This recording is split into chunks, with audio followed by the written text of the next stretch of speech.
آیا د دې بالون په هکله پوهیږئ؟ په افغانستان کې امریکایي بالونونه د څه لپاره دي؟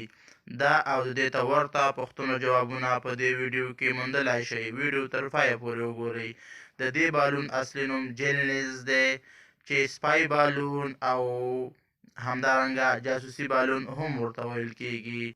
دا بالون 480 متره اوږدوالی لري او د بحر د سطحې څخه 3050 متره په ارتفاع کې وي. دا ټکنالوژي یوازې د امریکا پوځ سره ده. دا بالونونه د هیلیوم د غاز څخه ډک وي، ځکه چې د هیلیوم غاز سپک او خنثی دی او د چاودېدو خطر نه لري. د دې یو بالون بیه تقریبا 170 میلیون امریکایي ډالر ده. په دې بالونونو کې د نړۍ پرمختللي کمرې نصب دي چې تقریبا 550 کیلومتره شاوخوا ساحه څارلی او کنټرولولی شي. د یو بالون وزن تقریبا 3200 کیلوګرامه ته رسیږي.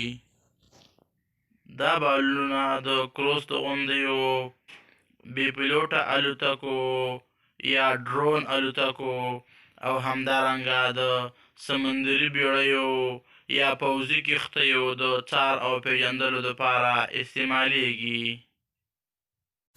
ګرانو دوستانو، د ریاض افغان افیشل چینل سبسکرایب او د بیل تڼۍ ته فشار ورکړئ ترڅو د نویو ویډیوګانو نوټیفیکیشن تر تاسو په خپل وخت راورسیږي.